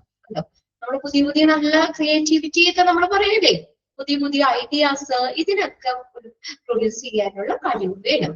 The ability to produce new and creative ideas. പിന്നെ അടുത്ത നോക്കി, has the capacity to coordinate, organise and distribute resources. ഹോസ്പിറ്റലിലെ റിസോഴ്സുകൾ അത് അതിനെ എന്താണ്, അതിനെ കോർഡിനേറ്റ് ചെയ്യാനും അത് സംഘടിപ്പിക്കാനും അത് ഡിസ്ട്രിബ്യൂട്ട് ചെയ്യാനും, ഓരോ സെക്ഷൻ ഓരോ ഡിപ്പാർട്ട്മെന്റിലേക്കും കറക്റ്റ് ആയിട്ട് അത് ഡിസ്ട്രിബ്യൂട്ട് ചെയ്യാനുമുള്ള ഒരു കപ്പാസിറ്റി വേണം. Must be able to delegate work. വർക്കിന് നല്ല ഡെലിഗേറ്റ് ആയിരിക്കണം അല്ലെ. And make efficient use of his or time. അവന്റെ ടൈം അവൻ അനുവദിച്ചേക്കുന്ന ഇപ്പൊ ഡ്യൂട്ടി ടൈം ഇത്ര ടു ഇത്ര വരെയാണ്, ആ സമയം എന്ത് ചെയ്യണം, അവന്റെ ടൈമില് എഫിഷ്യന്റ് ആയിരിക്കണം. നമ്മുടെ ഡ്യൂട്ടി ടൈം അങ്ങനെ കിടന്നോട്ടെ, ഞാൻ എവിടെയെങ്കിലും പോയി വർത്താനം പറഞ്ഞിരിക്കാന്ന് പറഞ്ഞാൽ ശരിയാണോ? ഇല്ല. അത് നമ്മൾ വർക്കിനോട് നല്ല ഡെഡിക്കേറ്റ് ആയിരിക്കണം. Must be able to delegate work. കണ്ടോ അല്ലെ, നമ്മളൊരു ആത്മാർത്ഥമായിട്ട് തന്നെ നമുക്ക് തന്നേക്കുന്ന ആ ഡ്യൂട്ടി സമയം നമ്മൾ അത് ചെയ്യണം. ഓക്കെ, അടുത്ത് നോക്കിയേ, ability to persuade and develop people. Persuade ചെയ്യാന്ന് വെച്ചാൽ മോട്ടിവേറ്റ് ചെയ്യുക എന്നാട്ടോ, പ്രേരിപ്പിക്കുക. എന്തിനുള്ള കഴിവ് വേണം? Persuade and develop people. ആളുകളെ വികസിപ്പിക്കാനും അവരെ മോട്ടിവേറ്റ് ചെയ്യാനുമുള്ള കഴിവ് വേണം. Then should be a good communicator. ഇനി എന്താണ് ലാസ്റ്റ് പറഞ്ഞേക്കുന്ന ഒരു ക്യാരക്ടർ? നല്ലൊരു കമ്മ്യൂണിക്കേറ്റർ ആയിരിക്കണം. ഒരു ഹോസ്പിറ്റൽ അഡ്മിനിസ്ട്രേറ്റർ എന്ന് പറയുന്നത് നല്ലൊരു കമ്മ്യൂണിക്കേറ്റർ ആയിരിക്കും. ആരോട് സംസാരിക്കാത്തവരാണ് ഈ കാര്യമുള്ളൂ. ഈ കാര്യങ്ങളൊക്കെ ചെയ്യണമെങ്കിൽ എന്ത് വേണം? നല്ലൊരു കമ്മ്യൂണിക്കേഷൻ വേണ്ടേ? ചില ആളുകളൊക്കെ വളരെ കുറച്ച് സംസാരിക്കുന്നവര് ആണല്ലേ. അത് അങ്ങനെയുള്ള ഒരാളൊന്നും ഈ ഒരു ഇതിനകത്ത് നമുക്ക് പെർഫെക്റ്റ് ആണെന്ന് പറയാൻ പറ്റില്ല. എല്ലാവരുമായിട്ട് നല്ല മിങ്കിൾ ചെയ്ത് നല്ല രീതിയിൽ പോകുന്നെങ്കിൽ മാത്രമാണ് നമുക്ക് ഇപ്പോ എല്ലാ കാര്യങ്ങളെയും നല്ല രീതിയിൽ മാനേജ് ചെയ്യാൻ പറ്റുള്ളൂ. അപ്പൊ അതൊരു പ്രത്യേകതയാണ്, അതൊരു വലിയൊരു കാര്യം തന്നെയാണ്. ഒരു ഹോസ്പിറ്റൽ അഡ്മിനിസ്ട്രേറ്റർ എന്ന് പറയുന്നത് നല്ലൊരു കമ്മ്യൂണിക്കേറ്റർ ആയിരിക്കണം. പോയിന്റ്സ് ഒന്ന് വായിച്ചു വെക്കണം കേട്ടോ. ഓക്കെ, അപ്പൊ അത്രയും പോർഷൻസ് കഴിഞ്ഞു. ഇനി ഒരു ചെറിയ കാര്യം കൂടി ഉള്ളൂ, ബില്ലിംഗ് സ്പെഷ്യലിസ്റ്റ്. നമുക്ക് അത് അടുത്ത ക്ലാസ്സിൽ നോക്കാം കേട്ടോ. അടുത്തത് നമുക്കൊരു ചെറിയ ചാപ്റ്റർ എടുക്കാം, എന്നിട്ട് ഹ്യൂമൻ റിസോഴ്സിലേക്ക് പോകാം. ഓക്കെ, അതൊരു വലിയ ചാപ്റ്റർ ആണ്. കുഞ്ഞു ചാപ്റ്റർ രണ്ടെണ്ണം കഴിയുമ്പോൾ നമുക്ക് ഒരു ചാപ്റ്റർ കഴിഞ്ഞല്ലോ എന്നുള്ളൊരു സമാധാനം ഉണ്ടല്ലോ. ഓക്കെ, അപ്പൊ ഈ ക്യാരക്ടറിസ്റ്റിക്സ് ഒന്ന് നോക്കി വെച്ചോളൂ കേട്ടോ. ബൈഹാർട്ട് ചെയ്യണ്ട. ഇതിനകത്ത് ചോദിക്കുവാണെങ്കിലും നിങ്ങൾക്ക് ഇങ്ങനെ ക്യാരക്ടറിൽ ഇൻക്ലൂഡ് ചെയ്യണതോ ഇൻക്ലൂഡ് ചെയ്യാത്തത് എഴുതുന്നതൊക്കെ അങ്ങനെയൊക്കെ ചോദിക്കാം. പിന്നെ ഇനിയിപ്പോ ഏതെങ്കിലും ഒന്നും തന്നിട്ട് ആർക്കടെ ക്യാരക്ടർ ആണെന്ന് ചോദിച്ചാലും നമ്മളൊന്ന് മനസ്സിലാക്കി വെക്കണം എന്ന് മാത്രം കേട്ടോ. ഓക്കെ അല്ലേ? ഓക്കെ, നമുക്ക് അടുത്ത ക്ലാസ്സിൽ നോക്കാം. നാളെ ഉണ്ടല്ലോ, നാളെയും കൂടി ഉണ്ട്. അപ്പൊ നിങ്ങൾക്ക് തിങ്കൾ ചൊവ്വ ബുധൻ അടുപ്പിച്ച് കിട്ടുന്നതുകൊണ്ട് നമ്മുടെ കുറെ പോർഷൻസ് ഒക്കെ അങ്ങോട്ട് ഇങ്ങനെ പൊക്കോളും, പ്രശ്നമില്ല. പിന്നെ കുട്ടികളും കുഴപ്പമില്ലല്ലോ. നിങ്ങൾ അത് മനസ്സിലായില്ലെങ്കിൽ അത് ചോദിക്കുകയും ചെയ്യും, മനസ്സിലായി കഴിഞ്ഞാൽ ഉടനെ തമ്പിടുകയും ചെയ്യും. പെട്ടെന്ന് റെസ്പോണ്ട് ചെയ്യുന്നവരാണ്. അപ്പൊ അതുകൊണ്ട് അതും പ്രശ്നമില്ല. ബാക്കി നമുക്ക് അടുത്ത ക്ലാസ്സിൽ നോക്കാം കേട്ടോ. ഇല്ലല്ലോ, എല്ലാവരും സുഖമായിരിക്കല്ലേ? ഇന്നൊരു ചെറിയൊരു മഴയുടെയും ഒരു മഴക്കാറ് ഒരു മൂടലൊക്കെ ആയിരുന്നു അല്ലേ? ഓക്കെ, പെട്ടെന്ന് ഈ ക്ലൈമറ്റ് ചേഞ്ച് ഒക്കെ വരുമ്പോഴൊക്കെ സൂക്ഷിക്കണം. പിള്ളേരെ ഒന്നും മഴയൊന്നും അധികം ഇറക്കണ്ട. പെട്ടെന്ന് മഴയൊക്കെ വരുമ്പോഴേക്കും സ്കൂളൊക്കെ തുറക്കാറായി, ബുക്ക് മേടിക്കണം അല്ലേ? ഓരോരോ തിരക്കുകളായി നമുക്കും. അതുകൊണ്ട് എല്ലാവരും ഒക്കെ സേഫ് ആയിട്ടിരിക്കുക. കുറച്ച് പനികളൊക്കെ ഓരോ സ്ഥലത്തൊക്കെ ഓടി നടക്കുന്ന കാര്യങ്ങളൊക്കെ നിങ്ങൾ അറിഞ്ഞല്ലോ. പിള്ളേരെയൊക്കെ ശ്രദ്ധിക്കുക, നിങ്ങൾ ശ്രദ്ധിക്കുക, തിളപ്പിച്ച വെള്ളമൊക്കെ കുടിക്കുക. ഓക്കെ, എല്ലാവരും നല്ല സേഫ് ആയിട്ട് ഇരിക്കുക. ബാക്കി അടുത്ത ക്ലാസ്സുകൾ നോക്കാം കേട്ടോ. ക്ലാസ് ഒക്കെ ഒരുവിധമൊക്കെ ആവട്ടെ കേട്ടോ. എന്നിട്ട് കുഞ്ഞു കുഞ്ഞു വിശേഷങ്ങളൊക്കെ ഓരോരുത്തരുടെ ഒക്കെ ചോദിക്കാം കേട്ടോ.